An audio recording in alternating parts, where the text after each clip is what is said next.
जोश तो पूरा बरकरार है, दिल बेकरार है मेरे क्राउन एम्बेसडर बनने के लिए, क्योंकि डॉक्टर लिम ने ये कितना अच्छा प्लेटफॉर्म हमें दिया है कि इससे हर कोई राजा बन सकता है।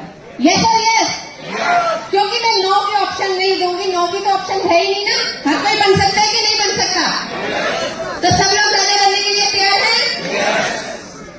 पर जैसे कि भरत जी ने भी कहा कि आज जो हमारे सितारे हैं वो जमीन पर आ चुके हैं, उन सितारों में ऊपर रोशनी किस चीज की है, चमक किस चीज की है बताएंगे? डीएक्सन कोहिनूर की। किस चीज की? उस कोहिनूर की चमक नहीं तो चमक रही है या नहीं?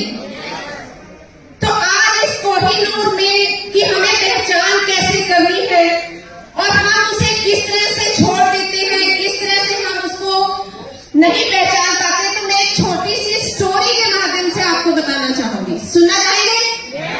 क्योंकि स्टोरी क्या होती है, सबको अच्छी लगती है कि नहीं लगती? और स्टोरी हमेशा हमें याद भी रहती है। याद रहती है ना? रहती है कि नहीं? क्या बात, आपको अपने बचपन की स्टोरी नहीं याद है? याद है ना?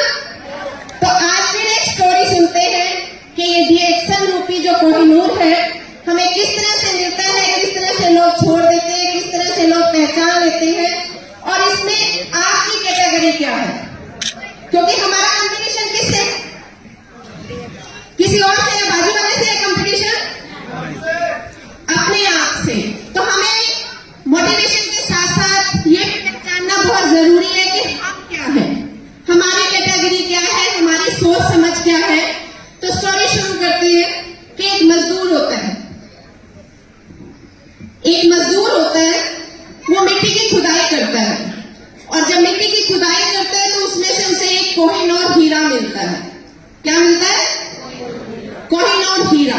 तो वो क्या करता है, उसे पहचान नहीं होती, उसके लिए एक वो चमकीला पत्थर होता है, और उस कोहिनूर हीरे को वो अपने गधे के गले में बांध देता है।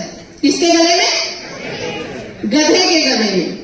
और उस पर मिट्टी लादकर वो जहां भी उसे मिट्टी पहुंचानी होती है कारीगर के पास, वहां लेकर जाता है। जब वो कोहिनूर है तो देखो अपनी चमक तो दिखाएगा ना, और वो बहुत चमकता है, तो उसे रास्ते में एक सेठ जी मिलते हैं। वो सेठ कहते हैं बहुत चमकदार हीरा, तो वो उस मजदूर से मांगते हैं कि ये कोहिनूर, ये जो चमकदार पत्थर है मुझे दे दे। उसने कहा ठीक है, मेरे तो किसी काम का नहीं है, पर तुम इसके बदले में मुझे क्या दोगे? उसने कहा तुम जो मांगोगे तो मुझे 1 किलो गुड़ दे देना, इसके बदले में मैं तुम्हें ये पत्थर दे देता हूँ। सेठ जी ने भी वो पत्थर लिया, 1 किलो गुड़ दिया, और अपनी तराजू की रस्सी होती है ना, वहां उसे टांग लिया। अब जो कोई भी आए उस पत्थर को देखे और तारीफ करे। तो उस शहर में एक जौहरी आया, क्योंकि हीरे की परख किसे होती है? जौहरी। जो हमारे अपलाइने हैं वो जौहरी ही है। तो उस हीरे को उसने देखा, उसने कहा कि उसे पता था ये कोहिनूर हीरा है। उसने सेठ जी से कहा कि ये पत्थर मुझे दे दे। तो सेठ जी ने कहा हाँ मैं दे दूंगा, तो 100 रुपया लूंगा। अब जौहरी थोड़ा कंजूस था, थोड़ा नासमझ था। उसने क्या किया कि वो अड़ गया वहां। उसने कहा नहीं मैं 80 रुपया दूंगा, मैं 100 नहीं दूंगा इसका। तो सेठ जी ने कहा नहीं मैंने इसका 50 रुपए का गुड़ दिया है, कम से कम डबल प्रॉफिट तो हो, मैं 100 रुपए में ही दूंगा, 1 आना ऊपर और 1 आना नीचे। तो जौहरी ने सोचा, ज्यादा कई बार क्या होता है ना कि कुछ लोग बहुत ज्यादा सियाने होते हैं, और ज्यादा सियाने क्या होते हैं, वो भी मार खा जाते हैं। तो उसने जौहरी ने सोचा कोई बात नहीं, मैं इसे आज मना कर देता हूं, और कल जब आऊंगा तो 80 रुपए में ये मुझे दे देगा।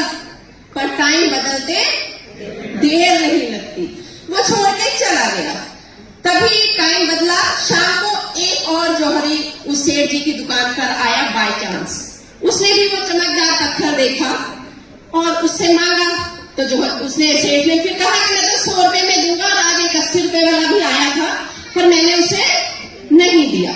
तो उस जौहरी को कहते हैं ना कि अकल सबके पास नहीं होती, उस जौहरी ने फटाफट से 100 रुपए का नोट निकाला और वो हीरा उससे ले लिया। अब अगले दिन और वो फटाफट से वहां निकल भी गया, क्योंकि जब किसी को कोई नायाब चीज मिल जाती है तो वो उसको लेकर वहां से निकल जाता है। तो अगले दिन वो जो ज्यादा कंजूस जोहरी था वो आया वापस। उसने कहा सेठ को कि वो दे दे मुझे हीरा या कोहिनूर या वो चमकदार पत्थर। उसने कहा नहीं, वो तो कोई आया और 100 रुपए में दे के निकल गया। अब कहते हैं ना, खिसियानी बिल्ली खंबा नोचे। अब सेठ मजबूरी में यूं तो कह ना सके कि तूने गलत कर दिया। कहता तुझे पता है तू बेवकूफ है, तूने वो इतना अनमोल हीरा उसे सिर्फ 100 रुपए में दे दिया। वो सेठ कहता मैं तो चलो बेवकूफ हुई, मुझे नहीं पता था, पर तू तो अकलमंद था, तू तो 20 रुपए पीछे छोड़ गया उसे। तू तो 20 रुपए पीछे छोड़ गया। इसी तरह से डीएक्शन का जो कोहिनूर है बहुत से लोगों को मिलता है। कोई मजदूर की कैटेगरी में होता है, उसे नहीं पता होता, वो छोड़ देता है। कोई सेठ की कैटेगरी में होता है, थोड़ा बहुत समझता है, फिर भी उसे छोड़ देता है।